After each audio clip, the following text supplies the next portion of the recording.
since a few weeks here at the IFA, and we talk about the product chain and how Cutoff. Okay. Well, thank you very much for the introduction, and thanks to the organizer for the occasion to speak here. So what I will talk about is a simple example of a product chain which has no cutoff. So well, I will define a bit later what I mean by a product chain. First, I will concentrate on cutoff. So if you attended the talk yesterday, basically you already know what it is, but I will try to review briefly what we mean by cutoff. So in one word, it's abrupt convergence to equilibrium for a Markov chain. So I consider a Markov chain in continuous time. So there is a difference. On a finite space omega, and I may assume that it's irreducible and reversible.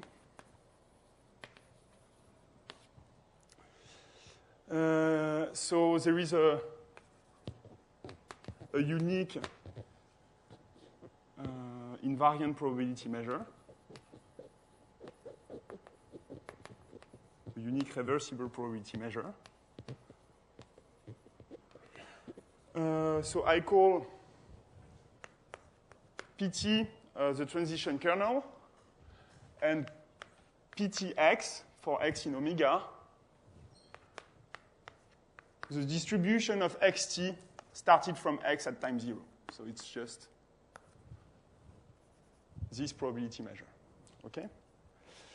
And, standard fact from Erdős theory of Markov chain is that for all x,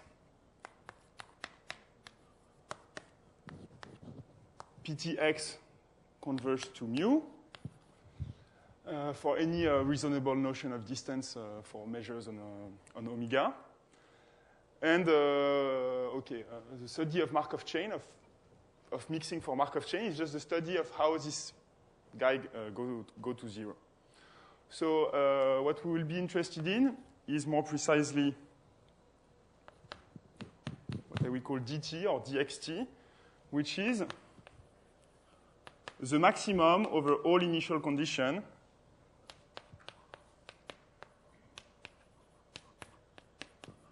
of the total variation distance between PTX and mu. Okay, and because the omega is finite, this has to go to 0. And what we want to be able to decide is whether this guy goes to 0 with this pattern, so like starts close to 1 and then goes to 0 regularly, or in a more abrupt manner, which would be something like that. Okay? And this abrupt convergence, this is what we call a cutoff. So, to give a formal definition, I need to introduce the mixing time. So the mixing time associated to epsilon is basically it's the inverse of dt. Okay. So it's the first time dt drops below epsilon. So if I put epsilon here,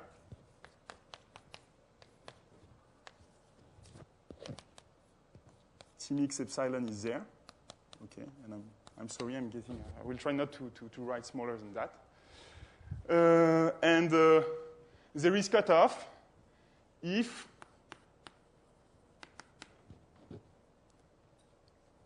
T mix epsilon minus T mix 1 minus epsilon over T mix 1/4. Okay, 1/4 is a bit arbitrary, but we have to choose a number. If this guy is small, okay? On this graph, this guy is big, and on this graph, this guy is close to 0. So, of course, we want to have a true definition.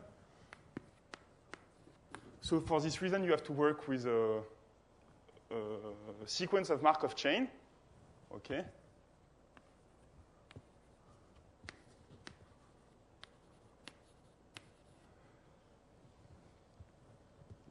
So, okay. The problem is my organization of the board, but okay.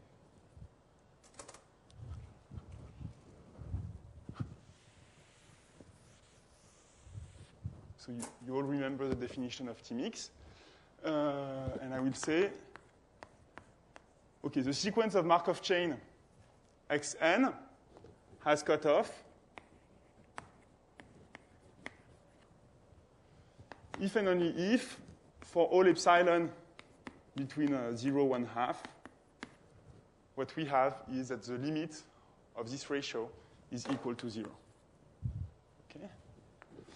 And for practical purpose, I will give a second definition now, which is pre-cutoff. Okay? And Xn has pre-cutoff if this ratio asymptotically is bounded uniformly in epsilon. So if the sup in epsilon in 0, 1/2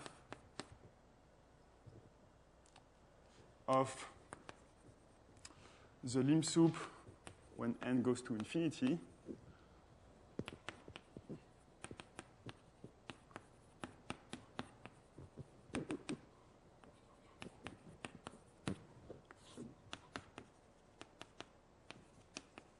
if this is infinite. Okay, so an instant of pre-cutoff, for instance, would be something where the distance drops from 1 to 1/2 abruptly, and then a bit later goes to 0.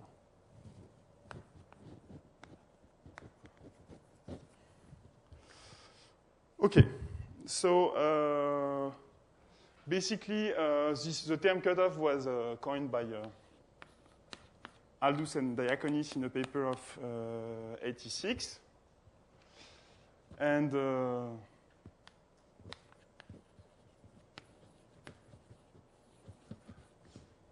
the first time where cutoff was proved for a Markov chain was in 91 by Diaconis and Shashani for adjacent transposition.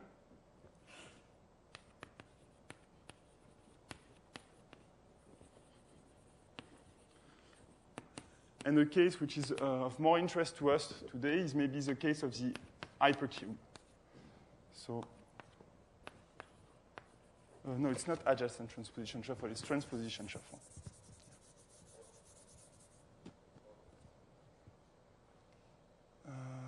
Sorry? Ah, okay. So it's Aldous and Diaconis, or just Aldous? Okay.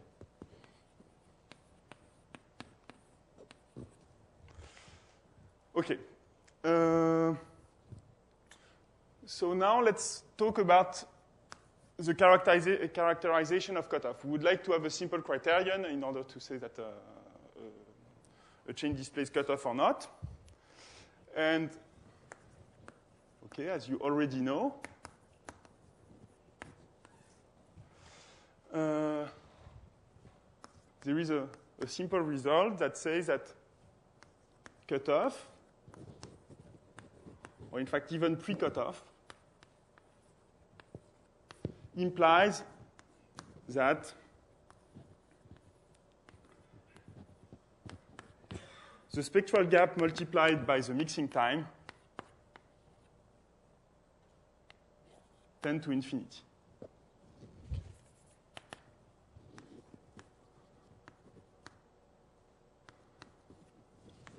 Okay, and here the spectral gap is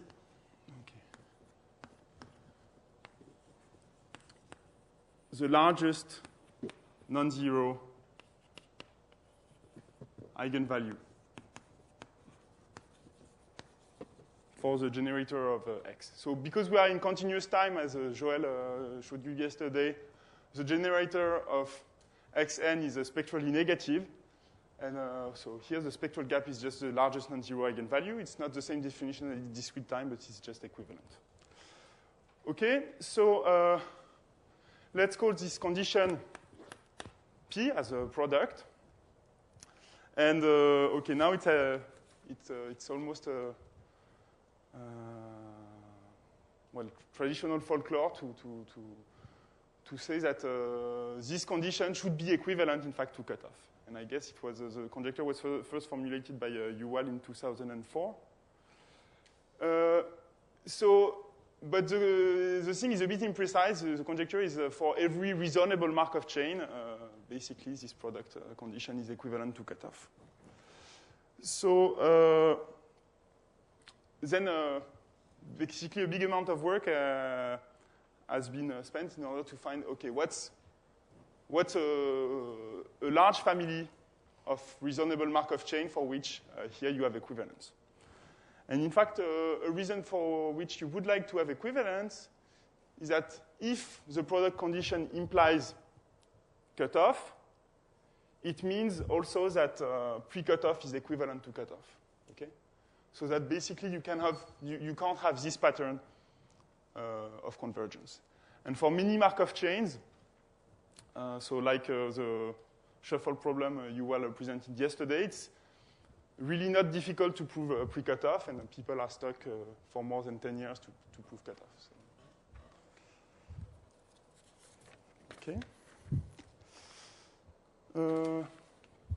So let me mention a few progresses in that direction.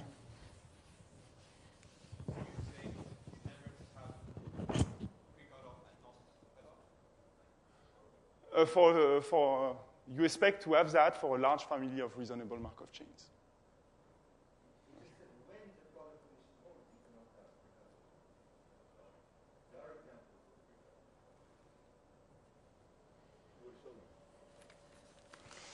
Okay, so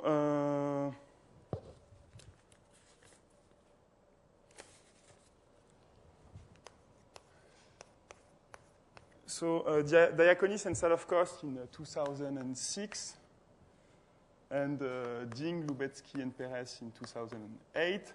What they have showed is that, okay, you have equivalence between the product condition and cutoff for burst and depth chain.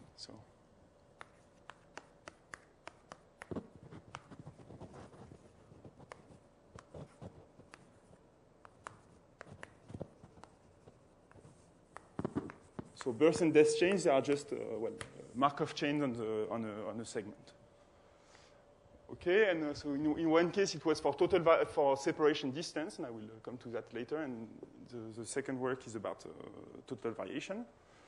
Okay, so more recently you have this work of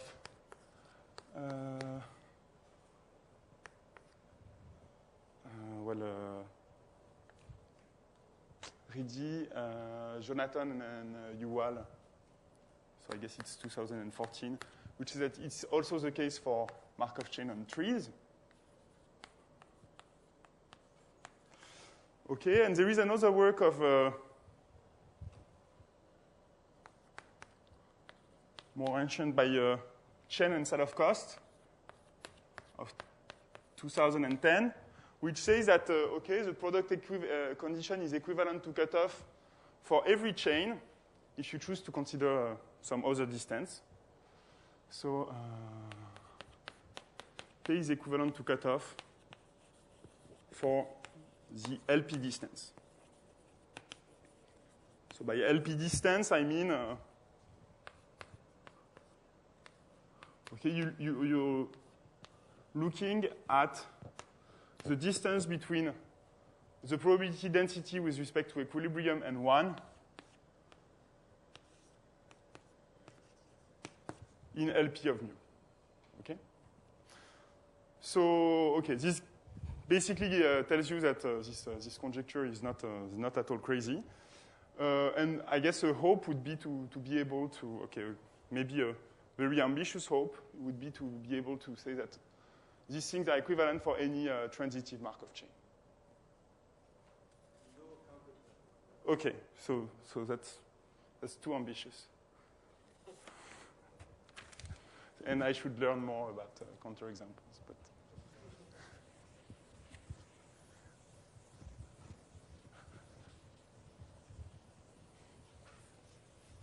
okay, so I gave you some examples of chains that display cutoff, but I can show you another one for which the proof is actually, you don't even have to prove anything. So you take a segment with n points, and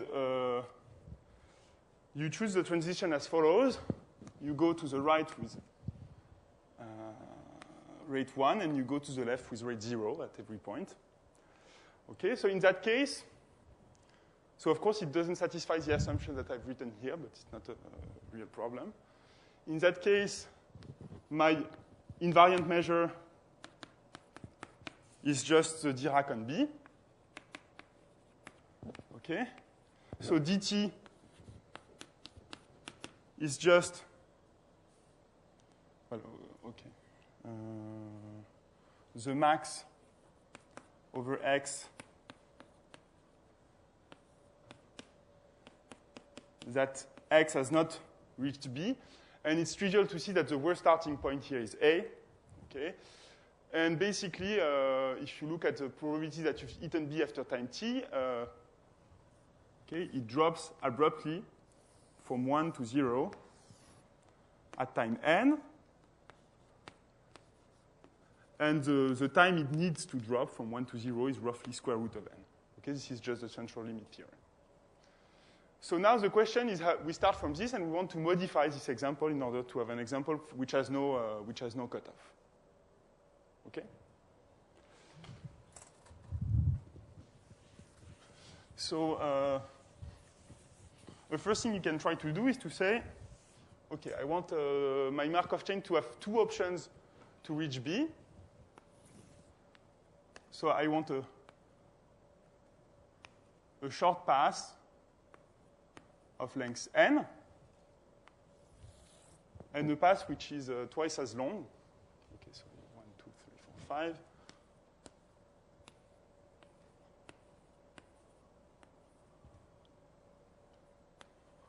Okay, so this is of length 2n.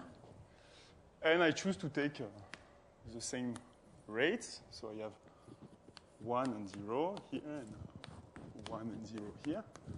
And you see, if I start from A here, okay, basically after the first step, I will decide whether I reach the time which will be needed to reach B. Okay, so if with probability 1/2, okay, because the transition rates are, say, 1 and 1 here.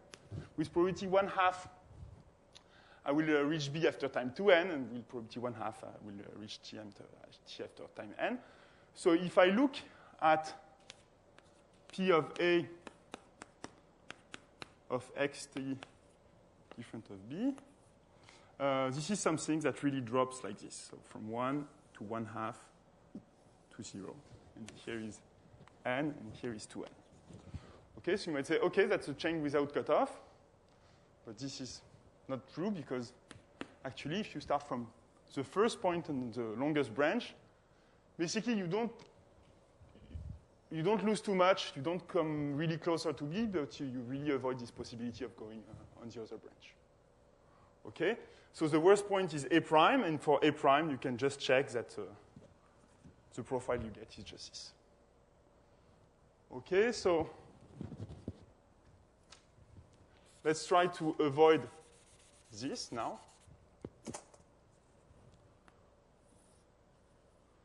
So I will put some point C here. I will put a new segment of n points attached here. And I will choose to make transition with rate 1 in one direction and with rate 0 in the other direction. In that case, it's not difficult to check that C is indeed the worst point, because when you start from C, well, C is better than anything on this segment, and it's also better than anything on this segment, because basically from C you always have to make at least 2 n jumps to go to B. And for this reason, for this Markov chain, okay, dt is really like this. So with probability 1/2, you will use the short path. So after 2n, you will have reached B. And with another probability 1/2, you will have used a long path. So you will need times 3n to reach B. But after 3n, with probability 1, you've reached equilibrium. So this chain displays pre-cutoff. So of course, in particular, it satisfies the product condition, but it does not.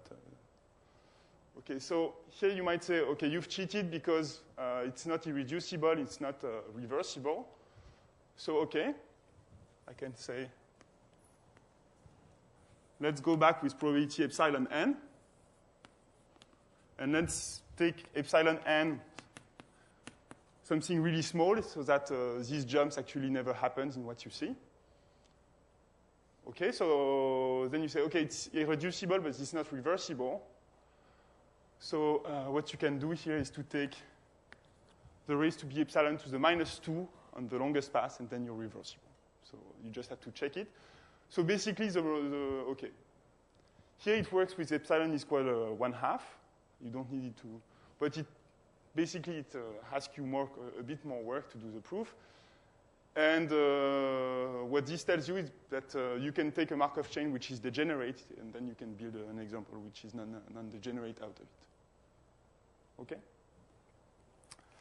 So, okay, so, and basically this example is the same that was the one you saw yesterday, and it's a derivation of the original counterexample that was given by Salov-Kost in 2004. Okay. I'm sorry for Aldous. And, okay, so I was right about the date. Okay, sorry about that. Okay, so now we'll come to the title of the talk, which is a counterexample for which is a product chain. So what do I mean by product chain? I mean a chain yn, which I can write as xn1, xnn. Okay, each time I have the t here. And I want the x and y's to be independent copies of my Markov chain. So I say independent, I don't say IIDs, because, okay, they have the same transition, they don't have normally the same starting point. Okay, so why would a counterexample of this type would have an interest? Well, it's because, okay, it seems that being a product chain like this makes you more susceptible to display cutoff. And the reason, an historical reason, is that if you take, well, xn equal the Markov chain, well, the random walk on 0, 1, okay, for every n, then this chain yn is just the random walk on the hypercube, and you know that this displays cutoff. Okay. If you take xn to be a chain on a finite omegas which does not depend on n, then basically the proof that you have on the hypercube carries on. So yeah, what you might think in the first place is that okay, it might display cutoff for in every case. And in fact, an additional reason for which you might believe that is that if you take some additional condition on the L infinity norm, which I will not detail, Eyal and Alan proved that, in fact, for any chain of this type, you have cutoff. Okay, but basically what I will show is that yn always displays pre-cutoff.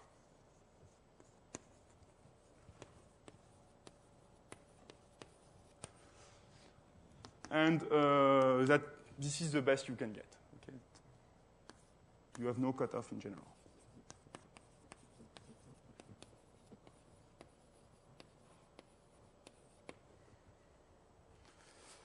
Okay. So for the first point, I will not consider total variation distance, but separation distance.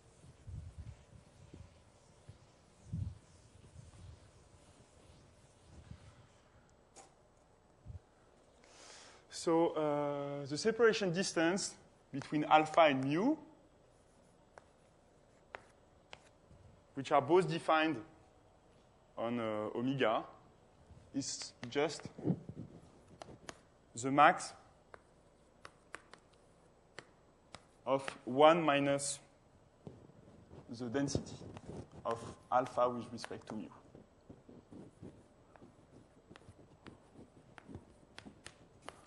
So basically, it's some kind of L infinity distance, but measured only from one side. Okay, so it's something which is between 0 and 1. And so, because of this definition, the separation distance for our Markov chain, which is the max over x in omega of d pt x mu, is just equal to 1 minus the minimum over xy pt xy over mu y. Okay? This is just I apply the definition. So this separation distance, it has two interesting properties that I will use. So first, it is submultiplicative in the sense that if you take the separation distance at time t1 plus t2, it's smaller than the product of dst1 times of dst1 and dst2. Okay? And the second one tells you that the separation distance is always larger than the total variation distance. And it's, in a way, almost smaller than the total variation evaluated at t over 2. Okay, so this is not really dt over 2, but this is something like dt over 2. Okay, so what the second point tells you is that the mixing time for the separation distance, it's larger than the one for total variation, but it can't be more than twice as large. So in particular, if you have a pre-cutoff for separation, you have pre-cutoff for total variation.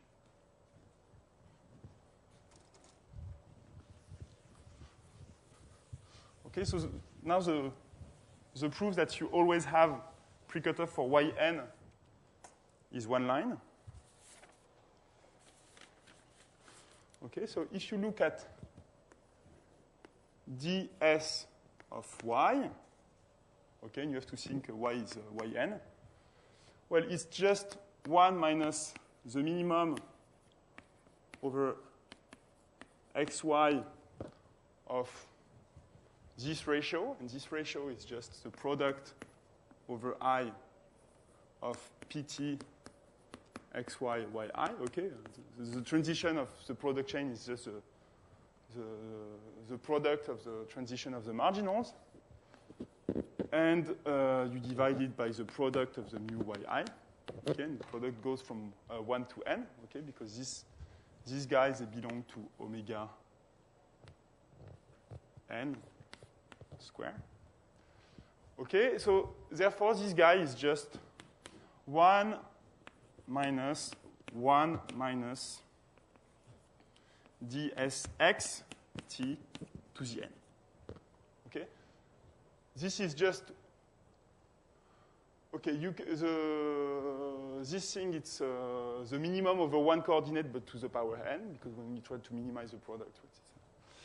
And the minimum over one coordinate is just 1 minus dst, because of the definition here. Okay, so basically, what you have is that dsy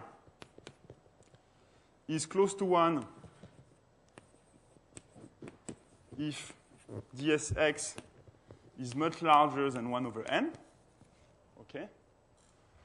and dsy is close to 0 if dfx is much smaller than 1 over n. So in particular, if you fix epsilon, okay, here I will write Tmix for simplicity, but it's still for separation distance. If you fix epsilon, what you have is that, okay, Tmix xn of n to the minus 2/3, for n sufficiently large, it's smaller than Tmix yn 1 minus epsilon, okay, just because of what I said here, which is, well, of course, obviously smaller than Tmix yn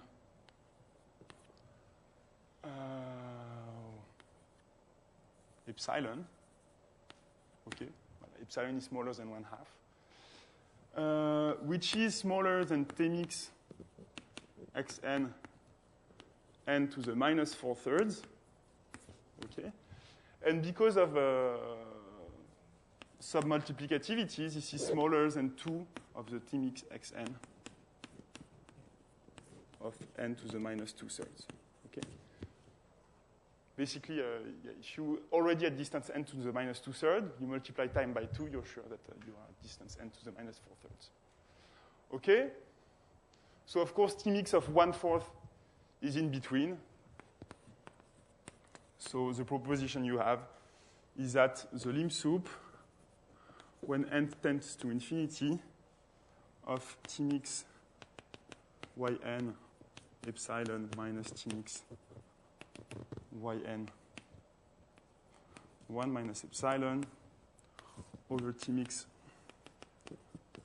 1/4. Well, it's smaller than 2 for separation. I guess it should be smaller than 2 also for total variation, but okay. For total variation, it's smaller than 4 because of my second property. Okay, so basically here, in order for y to mix, you have required the total variation for x to decrease from n to the minus 2/3 to n to the minus 4/3. But it's a bit too much, because what you really need is to drop from 1 over epsilon n to epsilon over n for some epsilon small. So maybe this takes less time, and you do not need to double the time to do that. Well, it turns out that if you carefully study the example of Aldous, you can modify it a little bit in order to have so that you need a time really to double the time in order to go from this distance to this distance. So this is what I will do now. Okay, so remember my example. So I had a distance n here. Okay, I'm mixing small n and big N. A distance n here, and a distance 2n here. Okay. And now, let me modify a bit my transition. So, okay.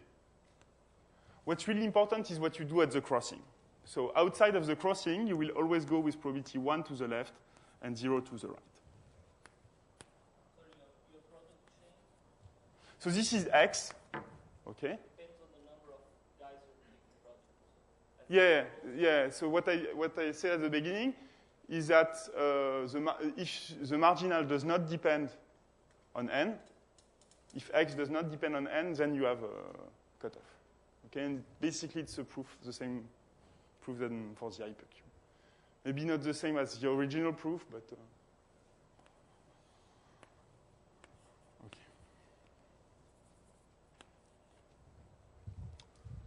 okay, and what you have to decide really is what you do at the crossing.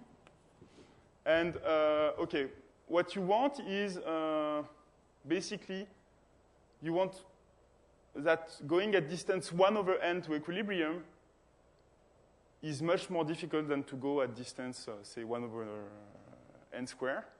It's much more easy than to go a distance 1 over n square. So what you will do is that here, you will jump to the short path with probability 1 minus 1 over n, and you will jump to the long path with probability 1 over n. Okay, so the jump rate to the right is always 1. The jump rate to the left is always 0. The only exception is here at the crossing, the overall jump rate to the right is 1, but it's divided in a very, very non-equitable way that the long path gets 1 over n, and the short path gets 1 minus 1 over n. Okay, now let us look at n times the probability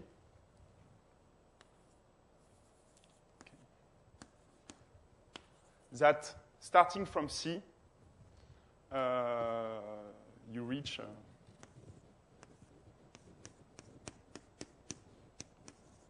and let's try to look at this value. Well, this is just this is n times dt of x.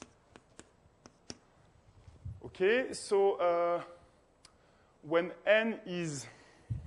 t is much smaller, when t is smaller than 2n, basically, so t is smaller than, say, 2 minus delta n, this is little o of 1. Okay, this is not difficult to see. Basically, you have to do at least, you have to do at least 2n jumps. And, you have the law of large numbers, so if you try to take a tiny deviation, basically multiplying by n won't help you. So I have 2 questions. Perhaps the easier one is, what are the transition probabilities? Okay, so the transition probabilities are always 1 if you go towards B, and 0 if you go in the other direction. There is a special point, which is this branching point. In this case, you go towards B with probability 1, but you have 2 ways to do it. With rate 1, you have 2 ways to do it. You go on the short branch with probability 1 minus 1 over n, and you go on the long branch with probability 1 over n. Okay. So the time it takes, so you're so unlikely to go on the long branch that it makes no difference. So, okay, yeah, you're so likely, yeah, so for x, it makes no difference. For y, it will. So actually, yeah, you almost always go for the short branch, so this chain actually displays cutoff. I have a second question. Why does your proof not prove your cutoff? Because your 2 was totally arbitrary, and you could have replaced it by 1 was small 1. No, 2 is optimal. Yeah, it's optimal. So 2/3, so in that case, I don't understand the proof. N to the minus 2/3 is bigger than 1 over n, bigger than n to the minus 4/3. Okay, let's take minus 1 minus epsilon. Okay, this is what you want. Okay, okay. So here it's smaller than n minus 2. Okay, minus 1 minus epsilon. Okay, this is what you would like to do. Then the best you can do is actually to say that. Okay, so you have two things. You can say that either it's smaller than the original thing,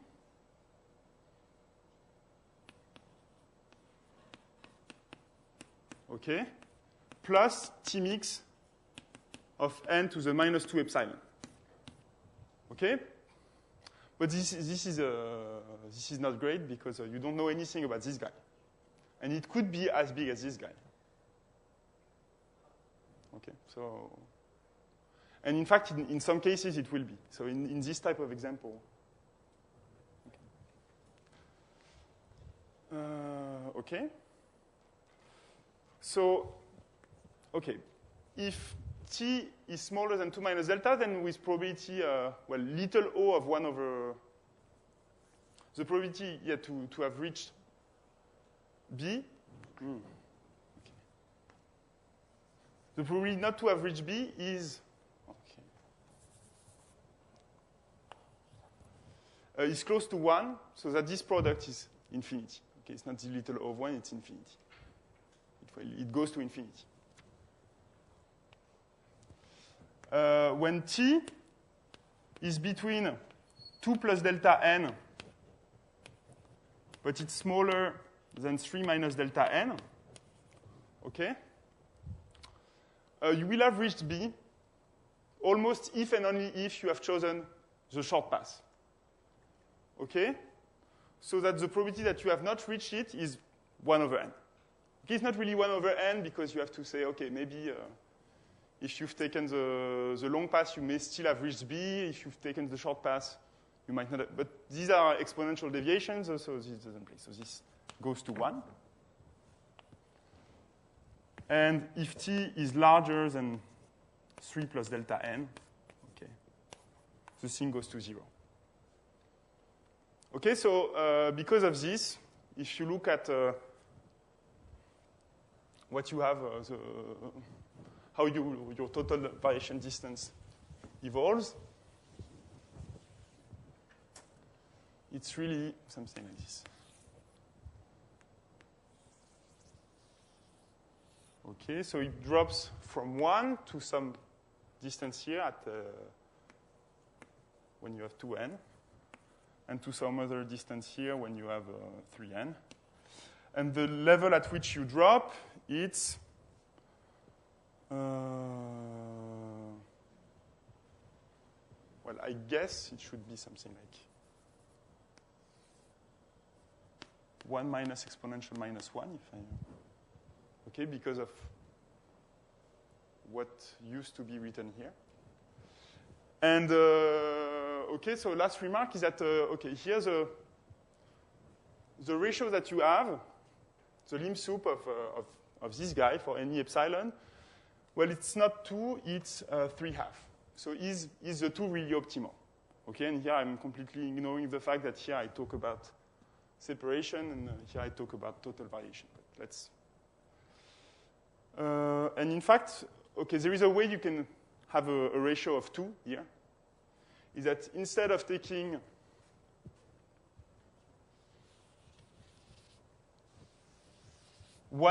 two n edges on one side and n edges on the other side, you might just take one edge on one side, okay?